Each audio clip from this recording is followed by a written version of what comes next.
வணக்கம். நான் உங்கள் அட்வொகேட் சார். என்னென்னு பார்த்தீங்கன்னா, நான் பல வீடியோவில் சொல்லியிருக்கேன். ஒரு வக்கீலை நம்பி கொடுக்கும்போது கொடுத்துருண்டா பணம் வீட்டில் உட்காருறீங்க.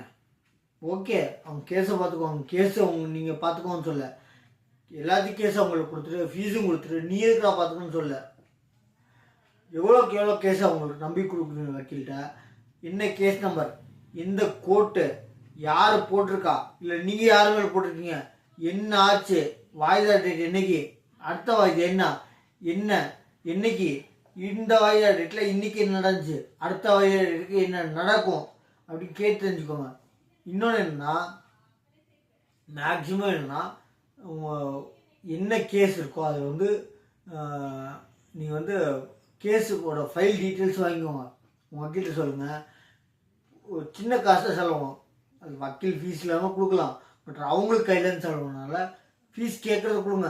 ஒரு காப்பி வாங்கினாங்கன்னா அதில் அட்லீஸ்ட் ஒரு ஜெராக்ஸ் காப்பியாச்சும் வாங்கி வச்சுக்கோங்க. கோர்ட் காப்பி வாங்கிக்கிறது ரொம்ப ரொம்ப நல்லது. அப்படி அவங்க தரல அப்படின்னீங்கன்னா வக்கீல்கிட்ட இருக்க ஒரு கோர்ட் காப்பியில் ஒரு ஜெராக்ஸாச்சும் எடுத்து வச்சுக்கோங்க. இது பின்னாடி யூஸ் ஆகும். ஏன்னா அவங்க வக்கீலும் போகிறாங்க, நீங்களும் போகிறீங்க. வாழ்க்கை யாருக்குமே கேரண்டி இல்லை. நீங்கள் போகிறீங்க, உங்கள் வக்கீல் போகிறாங்க, இல்லை யாரோ போகிறாங்க. அது அவங்க வக்கீல் போகிற இடத்துல இப்போ நான் போயிட்டு இருந்தேன். போன ஜனவரி லாஸ்ட்டு 2024 ஜனவரியில் போகிற இதில் டாக்ஸி போனவன் ஃப்ளைஓவர் மேலே போனவன் திருதுப்புன்னு பண்ணிட்டான். என்னன்னு பார்த்தீங்கன்னா, அவன் வண்டியில் பெட்ரோல் கம்மியாக இருந்து தெரியும், இருந்தவன் வேணும்னே நிப்பாட்டான். அதாவது நின்று போச்சு வண்டி, நடுரோடில் நிப்பாதனால போனவன் 40 ஸ்பீடில் போனதுனால நான் பின்னாடி இருந்ததுனால திடீர்னு ஜெர்க்காக நிப்பாட்டினால போயிடுச்சேன். அதில் அடி கம்மி. ஆனால் பின்னாடி வந்தவங்களாம் இடிச்சு ஜாஸ்தி ஆகிடுச்சு எனக்கு. இப்போ நான் என் கிளைண்ட்டுக்கு டேட்டு என்ன நடந்துச்சு, எந்த கோர்ட்டாலும் சொல்லணும்னா, நான் ஆக்சிடென்ட் ஆகி நான் வாட்டுக்கு நிம்மதியாக படுத்துப்பேன் எங்கள் ஹாஸ்பிட்டலில். பட் அவங்களுக்குலாம் கஷ்டமாக இருக்கும். நான் என்னைக்கு டேட்டுன்னு சொன்னதுனால எல்லோரும் எனக்கு ஒரு பழக்கம் இருக்குது. டேட்டுக்கு முன்னாடி நாள் சார் இன்றைக்கி இருக்கு கேஸ், வர முடிஞ்சால் சொல்லுங்கள், வரலனாலும் பரவாயில்ல சொல்லுங்கள், வாங்கிட்டு சொல்லுங்கள் அப்படின்ற. அதனால என்ன ஒரு டேட் இன்றைக்கி இருக்குது, நேற்று ஃபோன் இல்லைன்னு இன்னொரு நாள் பண்ணியிருக்காங்க. நான் ஃபோன் எடுக்காத காரணத்தினால இவருக்கு என்னமோ ஆயிடுச்சு, நம்ம கோர்ட்டு போகலான்னு அந்த டேட்டு கரெக்டாக போயிருக்காங்க. அதனால் யாரதும் வாழ்க்கை கேரண்டி இல்லை. தயவு செஞ்சு சொல்கிறேன், எந்த வக்கீலில் கொடுத்தாலும் கோர்ட் ஃபைலில் ஒரு ஜெராக்ஸ் காப்பி எடுத்து வச்சுக்கோங்க, ஃபுல் ஃபைலை. இல்லாட்டி அவங்கள்ட்ட வக்கீல் சொல்லி ஒரு மினிமம் காசை கொடுத்து அது என்ன எக்ஸ்பெண்டிச்சரோ அவங்க கேட்குற ஃபீஸை கொடுத்து கோர்ட் காப்பி ஒரு செட்டை வாங்கி வச்சுக்கோங்க. நீங்கள் 500,000 செலவழிக்குன்னு பார்த்துட்டு பிரச்சனை உங்களுக்கு தான். அது என்றைக்கு இருந்தாலும் பிரச்சனை உங்களுக்கு தான். என்ன கேஸ் எதுக்காக போட்டிருக்கான்னு தெரியாது, கேஸ் போட்டிருக்கேன் அப்படின்வாங்க. காசு கொடுத்த வாங்குறது சரி, எந்த மாதிரி போட்டிருக்கீங்க, என்ன கேஸு, யார் மேலே போட்டிருக்கீங்க, எந்த கோர்ட்டால், கேஸ் நம்பரு. 180 பேர் கேஸ் நம்பரே தெரியாதுங்க, எந்த கோர்ட்டாலும் தெரியாது. நிஜமாக சொல்கிறேன், 100 பேருக்கு 80 பேருக்கு கேஸ் நம்பர் தெரியாது. 100 வக்கீலில் 80 வக்கீலுங்க கேஸ் நம்பர் சொல்ல மாட்டாங்க. 80 பேரில் 50 பேர் வச்சுக்கோங்க, கேஸ் நம்பர் சொல்லுவாங்க. சில பேர் ஒரு 150 பேர் கேஸ் நம்பர் சொல்ல மாட்டாங்க. நீ தான் கொடுத்துட்டான்னு நான் பார்த்துக்கிறேன் அப்படின்றவாங்க. கேஸ் நம்பர் அவங்க கேஸை மட்டும் கொடுக்குறதில்ல உங்கள் வயதில். இது எவ்வளோக்கு எவ்வளோ நீங்கள் கேஸ் கொடுத்தோம் எவ்வளோக்கு எவ்வளோ நீங்கள் உங்கள் உரிமை. கேஸ் நம்பரை வாங்குங்க. என்ன வாய்தா, என்னைக்கு வாய்தா, அன்னைக்கு வாய்தா அன்னைக்கு என்ன நடக்குது, என்ன நடந்துச்சு, அடுத்த வாய்தா என்னைக்கு, யார் வந்தாங்க, என்ன நடந்துச்சு, இதெல்லாம் கேட்டு வச்சுக்கோங்க. ஏன்னா திரும்ப சொல்கிறேன், யார் வாழ்க்கையும் கேரண்டி இல்லை. கேரண்டி யாருமே கொடுக்க மாட்டாங்க. வக்கீல் ஆகட்டும், டாக்டர் ஆகட்டும், கேரண்டி கொடுக்க மாட்டாங்க. கேரண்டி வக்கீல் கொடுக்குற ஒரே ஒரு ஆப்ஷன் ஓகே என்ன அப்படின்னு பார்த்தீங்கன்னா, வேலையை முடிச்சுக்கோங்க, இது மட்டும் கேரண்டி வாங்குங்க. அது கேரண்டி கண்டிப்பாக வாங்கலாம், கொடுக்கணும் அவங்க. அதாவது வேலையை கண்டிப்பாக முடிச்சு தரேன், அது வேலை யாருக்காவது தெரியாது. நீங்கள் ஆப்போசிட் பார்ட்டிக்கு ஆகலாம், இல்லை உங்கள் பார்ட்டிக்கு ஆகலாம். இது யாருமே இது கேரண்டி சொல்ல மாட்டாங்க. டாக்டர் மட்டும் தான் பொழைச்சா கடவுள் தோழி, அந்த மாதிரி தான்.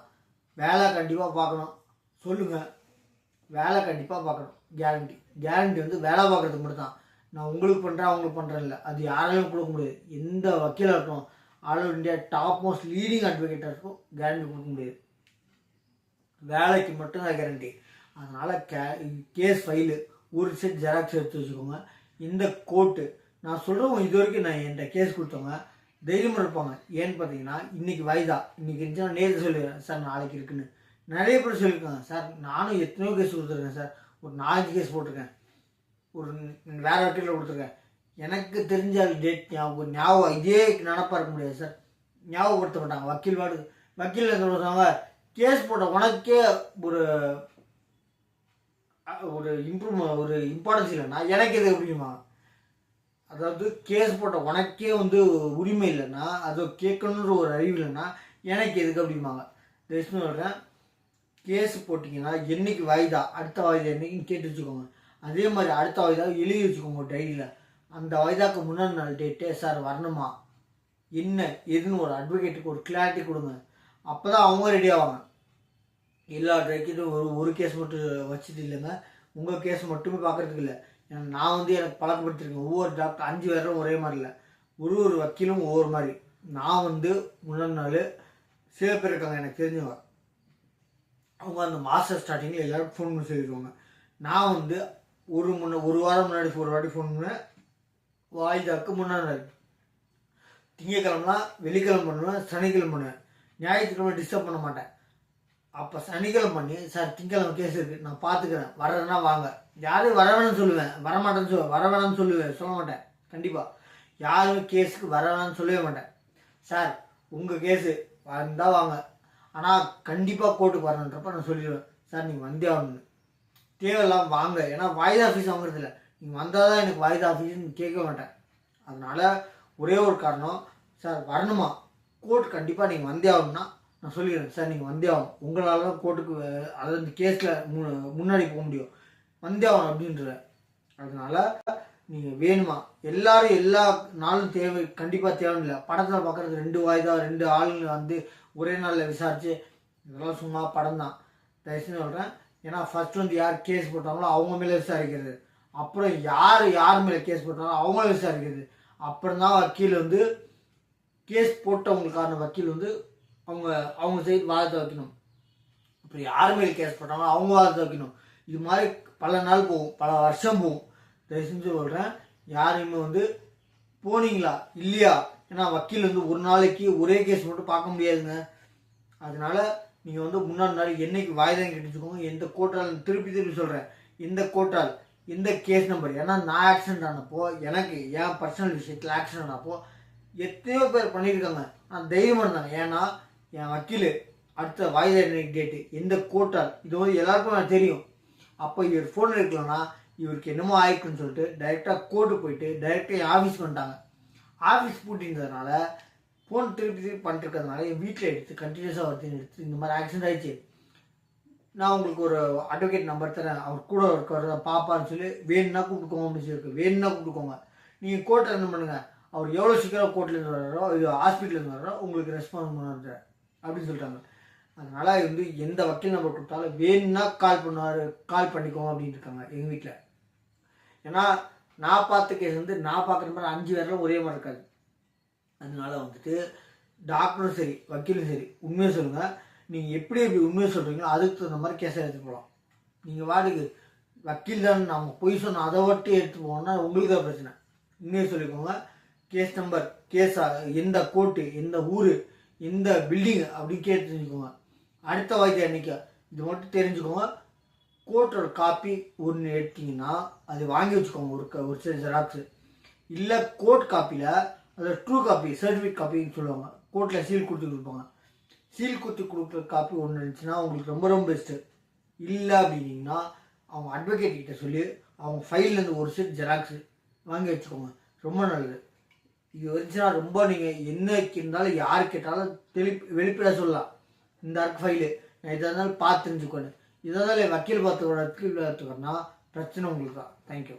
ஏன்னா திரும்பி சொல்கிறேன், வக்கீலுங்க உங்கள் ஒரு கேஸ் மட்டும் இல்லை, அவங்களுக்கு பல கேஸ் இருக்கும். அதனால எல்லா வக்கீலுங்களுமே எல்லா கட்டையுமே ஃபிங்கர் டிப்ஸில் வச்சுருக்க முடியாது.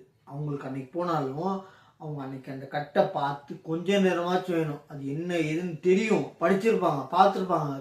கட்டை ஃபுல்லாக பார்த்துருந்தாலும் உங்கள் கட்டை பார்க்காம என்றைக்குன்னு சொல்ல முடியாது. இப்போ எனக்கு கேட்டால் அடுத்த மாதம் இந்த தேதியில் என்னன்னா தெரியாது. அதனால் டைரி பார்க்கணும், கட்டு பார்க்கணும், என்ன ஏதுன்னு கேட்டு தெரிஞ்சுக்கோங்க. ஒரு செட் ஜெராக்ஸ் செஞ்சு ரொம்ப ரொம்ப நல்லது. தேங்க்யூ.